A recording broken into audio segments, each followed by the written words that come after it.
Hello दोस्तों, स्वागत है आप सभी का अपना चैनल अंकिता दीदी टीचिंग। तो आज हम पढ़ने वाले हैं नवोदय आदर्श उत्तर नवोदय संभावित प्रश्न पत्र सेट बी लेखा शास्त्र कक्षा 12वीं खंड अ।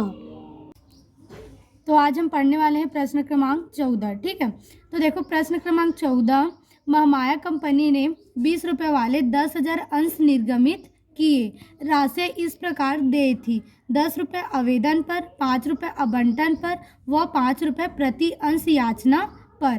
400 अंशों के एक धारक से याचना राशि प्राप्त नहीं हुई। कंपनी की पुस्तकों में जनरल प्रविष्टियां कीजिए।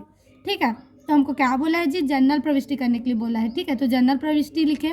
फिर जनरल प्रविष्टि के लिए प्रारूप क्या होता है? दिनांक, विवरण, खाता पृष्ठ, विकलन राशि और समाकलन राशि। ठीक है, तो सबसे पहले हमको क्या बोला गया प्रश्न में? महामाया कंपनी ने 20 रुपये वाले 10,000 अंश निर्गमित किए। मतलब जो 10,000 अंश है उसमें के हर एक एक अंश का मूल्य कितना है जी? 20 रुपये है। ठीक है, और टोटल कितने अंश है हमारे? 10,000 है ना। तो राशि इस प्रकार दी थी: 10 रुपये आवेदन पर। हमको जो 10 रुपये किस पर प्राप्त हो जाएगा? आवेदन पर। 5 रुपये किस पर प्राप्त होगा? आवंटन पर।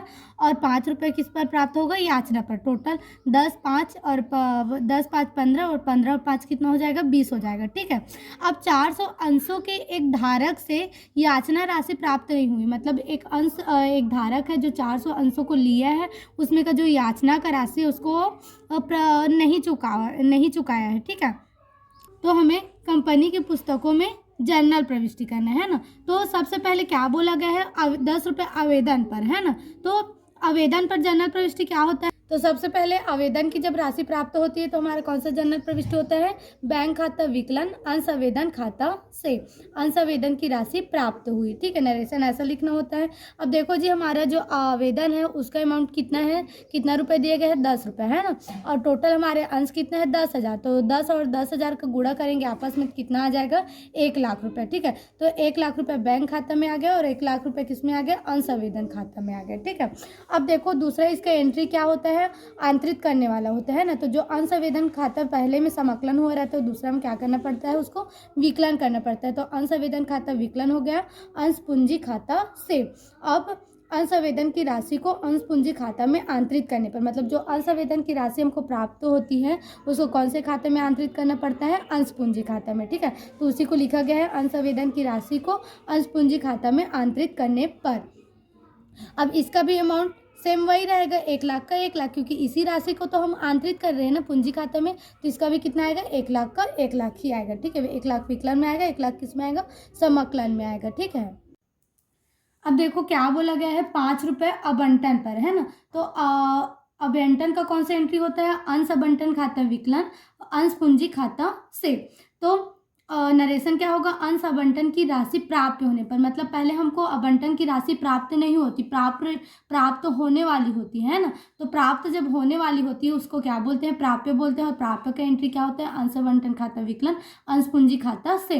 अब देखो आवंटन की मूल्य कितना दिया गया है जी? 5 रुपये। और टोटल अंश कितना है? 10,000 रुपये। तो 10 और 5 का गुणा करेंगे तो कितना आ जाएगा? 50,000 रुपये आ जाएगा। ठीक है, तो 50,000 रुपया आ गया। अंश आवंटन खाता में भी 50,000 आया और अंश पूंजी खाता से भी कितना आया? 50,000। अब जब हमको आवंटन की राशि प्राप्त हो जाती है तब कौन सा एंट्री होता है जी? बैंक खाता विकलन अंश आवंटन खाता से अंश आवंटन की राशि प्राप्त हुई।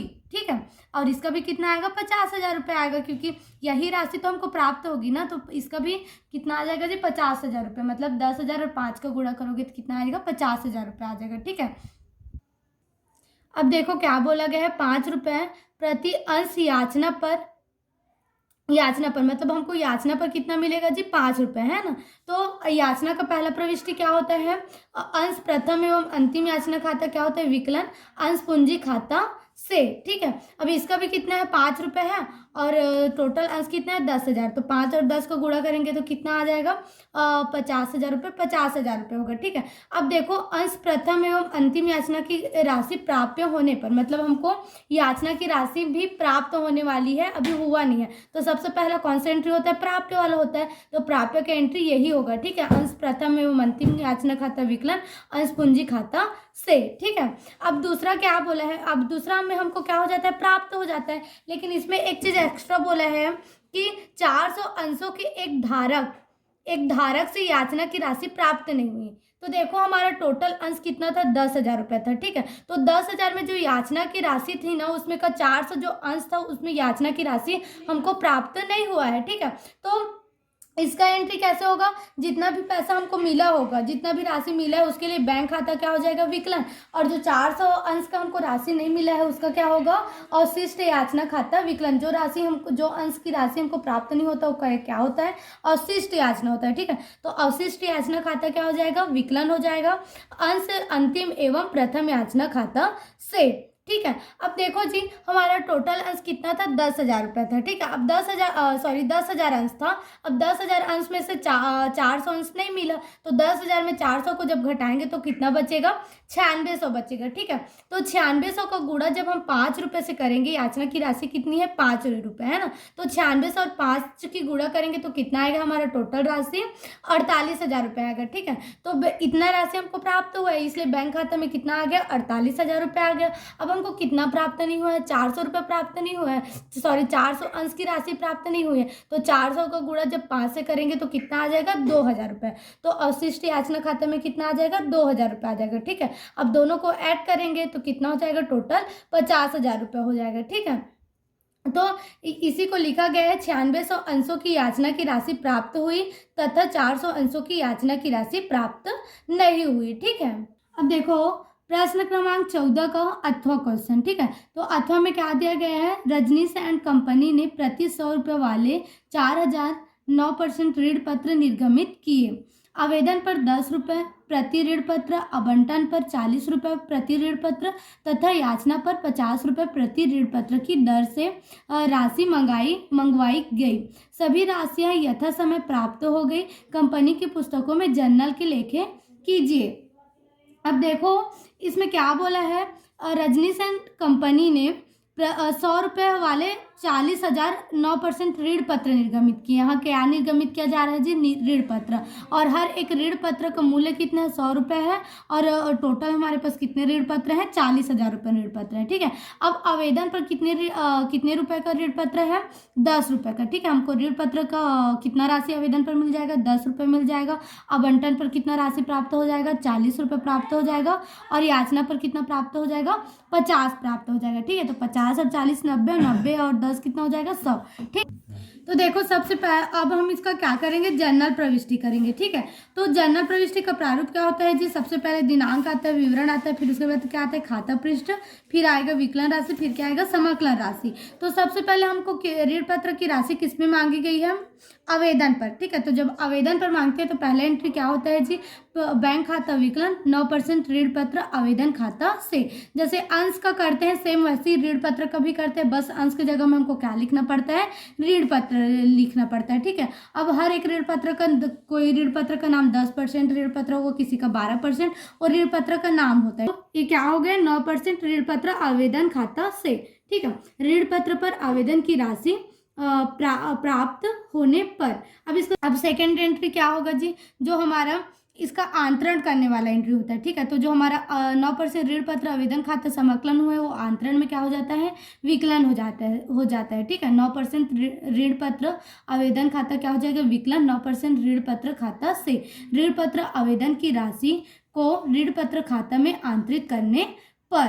ठीक है, अब देखो इसका मूल्य कैसे निकालेंगे, तो देखो आवेदन की राशि कितना दिया गया है हमको, आवेदन का मूल्य 10 रुपये और टोटल ऋण पत्र कितना है हमारा, 40,000। ठीक है, तो 40,000 और 10 का गुणा करेंगे तो कितना हो जाएगा जी, 4 लाख रुपए हो जाएगा। ठीक है, तो हमारा राशि कितना आ जाएगा, बैंक खाता में भी 4 लाख आएगा और ऋण पत्र आवेदन खाता से में भी कितना आ जाएगा, 4 लाख। अब यही राशि तो इसमें आंतरित किया जाएगा ना, तो इसमें भी सेम राशि आएगी, 4 लाख और 4 लाख रुपए। ठीक है, अब देखो सेकेंड क्या है जी, ऋण पत्र आवंटन पर 40 रुपये प्रति ऋण पत्र है ना, फिर आवंटन में कितना है, 40 रुपये। तो आवंटन का एंट्री क्या होता है, तो आवंटन का पहला एंट्री होता है प्राप्य होने वाला। ठीक है, तो 9% ऋण पत्र आवंटन खाता क्या होगा, विकलन 9% ऋण पत्र खाता से। ऋण पत्र आवंटन की राशि प्राप्य होने पर। ठीक है, तो देखो आवंटन का मूल्य कितना है जी, 40 रुपये। ठीक है, और टोटल अंश कितना है, 40,000। तो 4 चौक कितना हो जाएगा, 16 और 4 जीरो इसके पीछे में और 1 जीरो इसके, तो 16 के पीछे में कितना जीरो लगा देंगे, 5। टोटल हमारा कितना आ जाएगा 16 लाख रुपए। ठीक है, तो 9% ऋण पत्र आवंटन खाता में भी कितना आएगा 16 लाख, और ऋण पत्र खाता से में भी कितना आ जाएगा 16 लाख आ जाएगा। ठीक है, अब जब हमको आवंटन की राशि प्राप्त हो जाती है तब हमको कौन सा एंट्री करना पड़ता है, बैंक खाता विकलन 9% ऋण पत्र आवंटन खाता से आवंटन की राशि प्राप्त होने पर। ठीक है, तो इसमें भी कितना आएगा जी 16 लाख रुपए आ जाएगा। ठीक है, अब तीसरा क्या बोला गया है, याचना पर 50 रुपये प्रति ऋण पत्र की दर से राशि मंगवाई गई।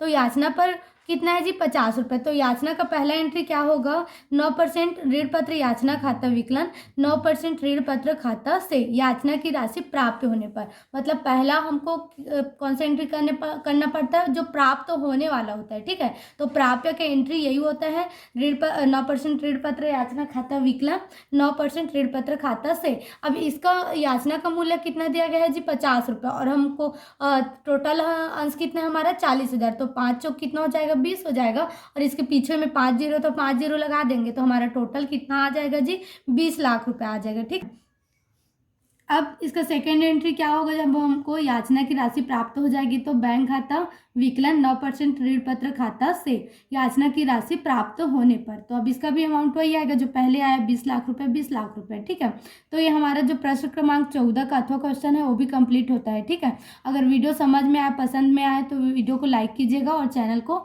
सब्सक्राइब कीजिएगा। ठीक है, थैंक यू।